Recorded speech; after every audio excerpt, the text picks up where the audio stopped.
Mikey Madison kind of freaks me out. If only I could put my finger on why. Me go fuck myself, me fuck myself, you go fuck yourself and your fucking mother, motherfucker! Welcome back to the channel, everybody. Today our movie in the middle is Anora. Anora tells the story of the titular sex worker who was pulled into a crazy series of events after marrying the son of a prominent and rich Russian family. It stars Mikey Madison, Mark Eidelstein, Yoriy Borisov, and Karren Karagulian. So this is that indie movie of the year that just blows up at festivals, gets a lot of attention, and even if it doesn't get like a crazy amount of awards, a lot of people like start to really look into these smaller indie movies. And I had heard that this was a pretty crazy one. I was really excited. People were saying that the first part is like something different and then it turns into something else. So I was like, I gotta see this. I gotta know what it's about. And yeah, it's pretty insane. Starting off with the highs, Mikey Madison, obviously, is so good in this role. This movie for her is like what Saltburn was for Barry Keoghan. Obviously, Barry Keoghan had had a lot more roles by that point, even if they were like side, smaller roles. He was getting up there. Mikey Madison's only had like 2 or 3. But for both of them, they were those movies that they could really just break out. They were the main character. They could own the whole movie. And she does. She carries this movie. And although a lot of this movie, the majority of it, is about things happening to her, it's not like she doesn't have an active role in the movie. And we still get to see her personality, her authority, her will throughout the movie. She may not always win at times in the movie, but she does not give up without a fight. And a lot of those things that happen to her are crazy. This movie gets insane. And the funniest part is everyone's right about the fact that the first 50 minutes or so is one thing, and then this one scene happens and it just takes off from there. And it's a totally, not completely different movie, but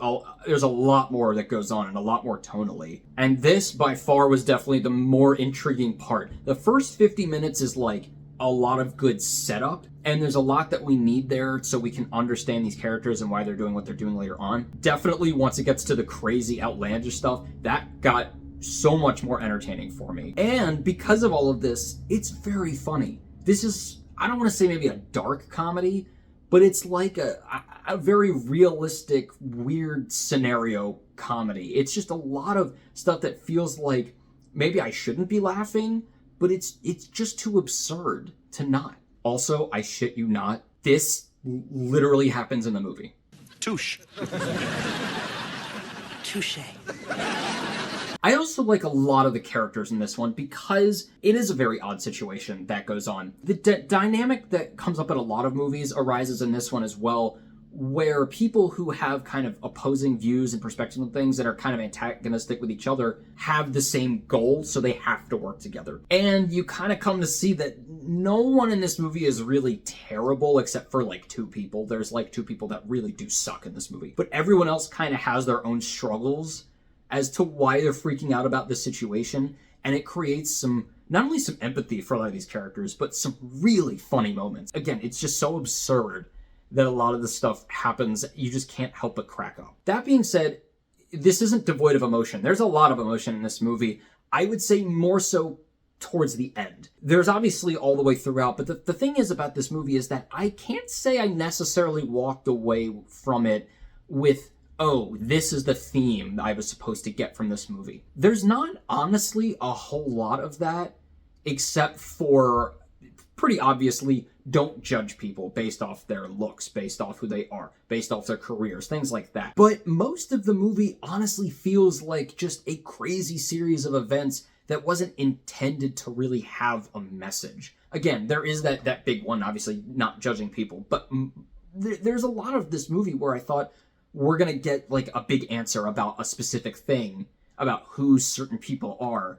And that never really happens. It's not really an actual issue or mystery. It's really more so just about following the characters. And again, there's definitely like subtext and things going on, but I didn't really ever see like a huge message come about, or at least be pushed really heavily, which is probably a good thing. It just didn't really feel like, you know, somebody had an idea and wrote a screenplay and tried to put things in it. It kind of felt like this is just a bunch of situational stuff that happened to somebody. They really experienced it in real life, and we're like, this is just too insane to not write down and make into a story. But there's definitely emotion in this movie, especially in the last 2 minutes. It's definitely the most emotional part of the movie, and it definitely left me thinking about more than I would have had it not been there. The last 15 minutes, I was kind of wondering, what is this all leading up to? It seems like the movie's over, and they add this extra little bit on, and I get it now.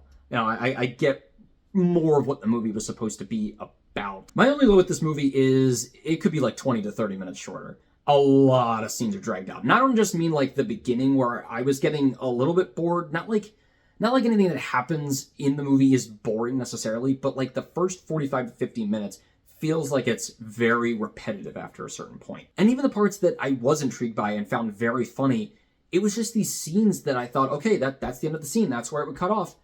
And it just doesn't. And it is interesting. It makes for some very interesting scenes because it's like, okay, we're still here. It feels very real.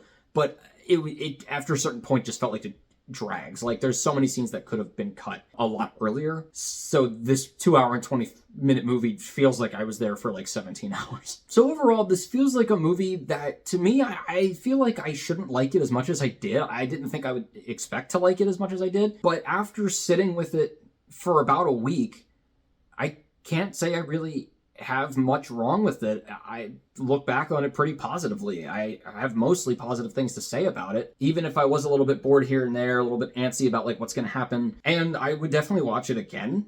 I would probably give it a little bit of time because it does feel like a very long movie, like I said, but it was just, I don't know, it's just it's just a little bit different, and I like the indie feel of it. It's one of those movies that just feels very real and different and not weird, but just something you don't see as much in mainstream movies. I'm going to give Anora a 3 out of 4. Well, guys, let me know what you thought of Anora. Do you think it's going to go on to win a bunch of awards? Do you think anybody's going to give a crap about it? But it seems like it's kind of gaining some traction here. And do you like Mikey Madison and everything that she's been in? Because I think she's a really good actress. Again, she just kind of creeps me out. And as always, keep your hopes high, your stress low, and movies right in the middle. I'll see you guys later.